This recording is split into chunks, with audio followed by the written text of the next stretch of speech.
We have arrived in Xiongan. The smart city.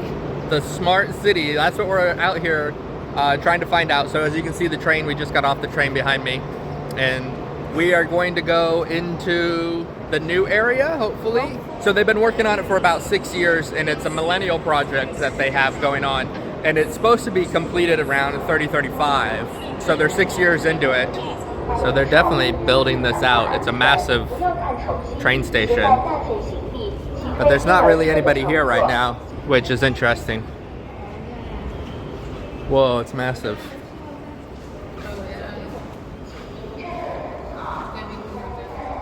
But this is like a random Saturday, and there's nobody here.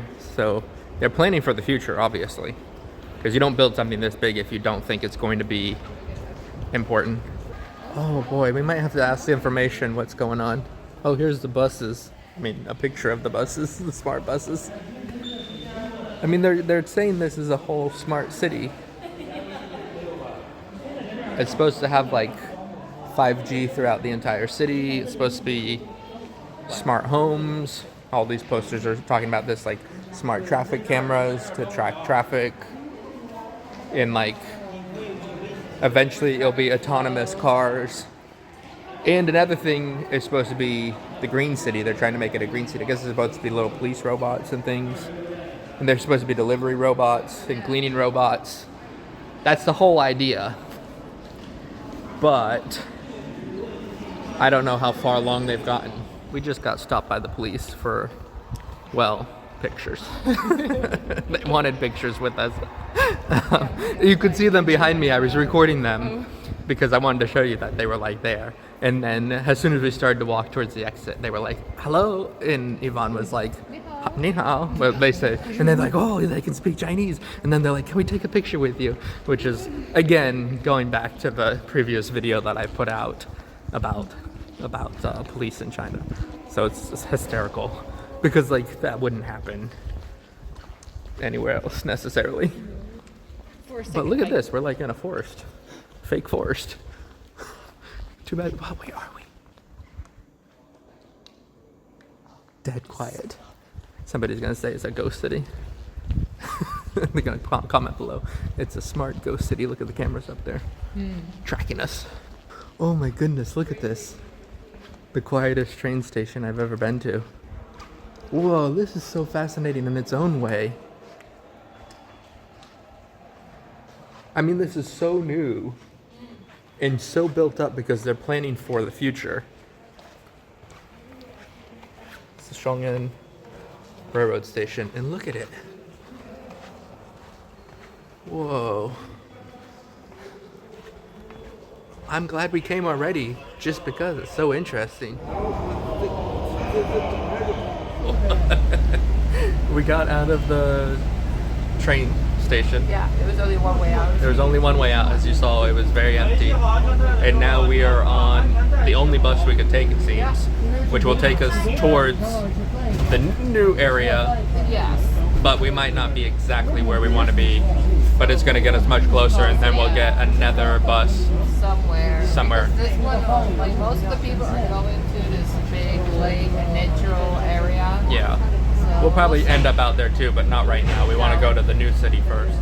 I do like the separation between the road and the bike lane. Yeah. Alright, we can see some of the buildings as we're getting closer and closer. These look like just apartment buildings. It took us about a 40-minute bus ride. Yeah. Train station's a little far, but I guess if they're going to be building this out over the next 30 years, all the construction will get closer and closer to the train station.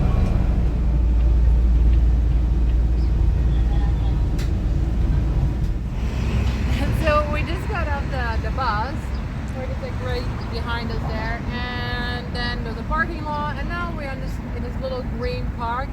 And Xiongan is not only trying to be like a smart city, but also a green city.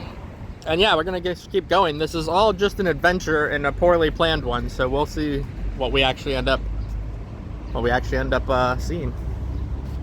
So We got out of the bus station, we looked for some kind of transportation, and there was no clear smart city telling us when the bus was going to arrive, so Yvonne said, let's start walking.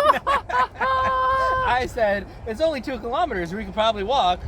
And now we are in here, and we're trying to get over there. There is a pagoda and the International Hotel. We aren't staying in that, but that's where it is. We can see it. So we're on our way. But we're on an adventure, and it's hot, boy. It unlocked, surprisingly. And we gotta try it. Hey, it's working. I'm gonna do U-turn, come back for you.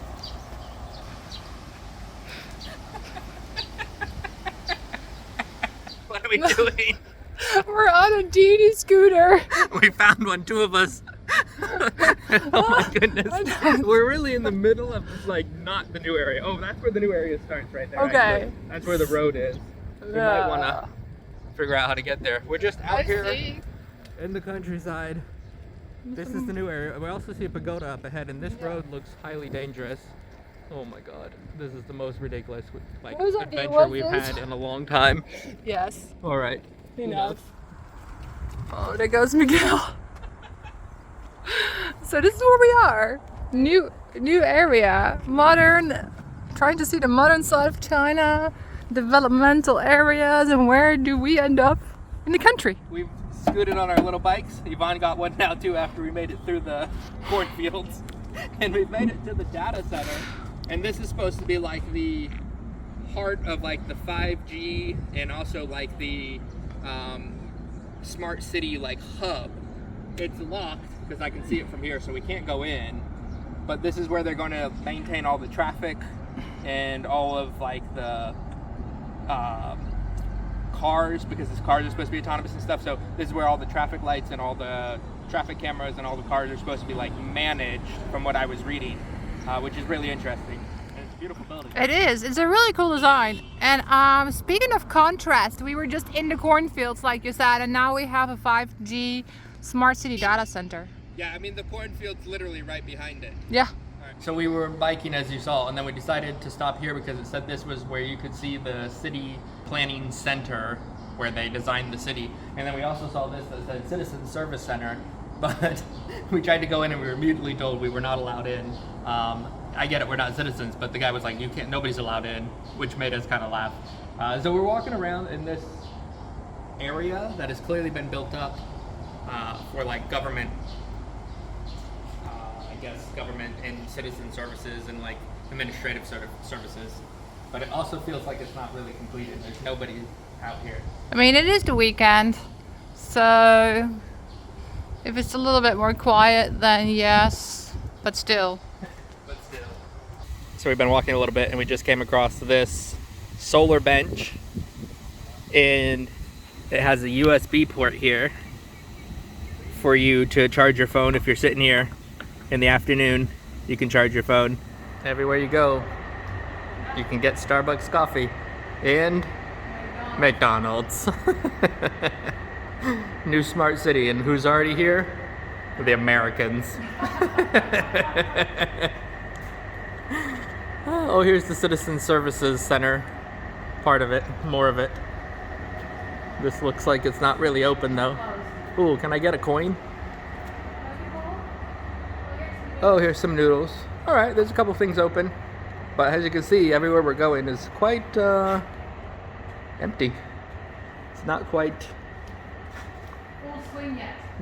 where they want it to be, but they have a lot of stuff built. I mean, it feels like there's a lot built up. This will all probably be offices and like businesses at some point, because this is clearly, that's what they're going for. So a lot of stuff is still under construction. Obviously, it's still a new city, and they're really building it out. And you can see there's not a ton of traffic compared to like Beijing or something. But we're zipping around on these little bikes. We switched over to the Alipay ones because the seats are more comfortable. Much better. It's so soft. And yeah, we just had that crazy lunch and we're continuing our journey. We're heading towards a bookstore now, so if we find it, we'll definitely show it to you. But let's keep going on this wild, crazy adventure. So we made it over to the bookstore, and it has one of these 3D displays. A lot of times they're advertisement. This one just seems to be kind of sciencey, because this is actually the Power China Science Park. It's not really open, but there's a little like cafe, but you see yellow barriers back there, so you can't really go past it. So again, like I was saying, not everything is fully implemented yet. Not everything is fully developed, but I can see what they're trying to build here. And actually, Yvonne and I were just saying, it seems like a really nice city so far from what we've seen. Seems like an interesting city so far, huh, Yvonne? Yes, it is. I'm very friendly. Yes, everybody saying hello. Hello! Yeah. And very then, easy to get around. I love the little scooters. yeah, I wish we had them in Beijing, to be honest. I mean, I have my own scooter in Beijing. Yeah, but like this yes. is really hop on and hop off, Yeah, it's which is super nice. It is. But let's go into the bookstore and see what it's all about. Check it out.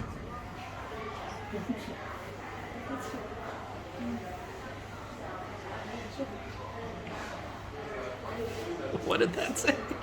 I know, I was like, what did that say? Don't read that too much, guys. I have no idea what that book was about. So fascinating. Like there's construction everywhere, but then there's also peaceful parks that clearly had the priority over these buildings, I guess, because they made the space. But everything is empty. Like the streets are empty, and now yes, this street has been closed off because of construction, but in general, like we haven't seen all that many cars on the roads. It's really interesting. Yeah. Again, I keep saying like it's gonna be 10 years before it's livable, 20 years before it's like a real city, like really what they're dreaming, which is exactly what their plan is. So it's like so interesting to see the city before it's built. We can make it a drinking video. I mean, almost, because I keep saying the same thing. Yeah. Interesting. But I mean, like all these buildings, you look inside and they're not finished. I like the architecture of it too. Like This is like your standard building. Yeah, it's a pretty building. Kind of a different design. Kind of looks like a circuit board. Yeah, it's like the black side at the bottom, and then the windows. It's not just your crazy super tall like even though that ahead. skyscraper. Yeah. Well, isn't that what you were saying too? That there's like rules and laws about how tall the buildings can be. So. And yeah, I was looking at that. They were saying that there was going to be rules on how tall, like the skyscrapers are and where they can be put and stuff, to try and make it a more livable and less. I think they use the word like stifling or oppressive, because sometimes when you're in these cities like Shenzhen, when there's just so many skyscrapers, you feel like a tiny little ant in this giant city. So they were trying to keep that in mind. Even here, you see there's little gardens. And feels walkable. It's not just all concrete. no, that's the thing. It's like there's a lot of bushes and shrubs and trees. At the same time, everything's completely under construction. And this side's the side that seems more finished. The other side over there was still But then if you being look through that door, yeah, but I'm saying this is the side that's more finished, and it's still like this. not even close to. Yeah, to being operated. That's a bird flies in. The bird flew in. Yeah. Oh, here's a street. I think we can get a car to find our hotel or some dinner. Fascinating. I'll start saying fascinating instead of interesting. Yeah, it's the end of the day. Miguel booked us a cutesy little place to stay the night. It's a Xiongan bird's nest homestay. And we have a nice sunset that we can't really see. So this was our first day here in Xiongan, and we mostly just walked around looking for smart city things. We didn't see the autonomous buses, and it seems like those are mostly just rolled out for when somebody important comes or if the media comes, because we didn't see them on the streets. The only thing we saw was that solar bench that was kind of like smart, which is also kind of funny because it's like a solar bench. But yeah, overall, we had a great time looking for smart city aspects. They haven't really been implemented yet. Maybe in the next 10 years, it'll be the smart city that they're planning. But as you could see in the video, most of the things were still under construction, and even a lot of the roads were blocked off or closed because there were so many like heavy equipment and big cranes and things building the buildings. So in the next video, we're actually going to talk about the second aspect of the city, which is a livable city and a green city. And there was far more aspects of the green city that we could see, with all the parks and all the space that they have already built out, where the lakes are and the parks and all the little pagodas and everything within the parks. And that is actually more interesting. So if you want to see that, be sure to subscribe to this channel, and in the next video we will show you all the green spaces, including the big lake that we went to, which is a big draw for the area. So stay tuned for that, and I will see you in the next video.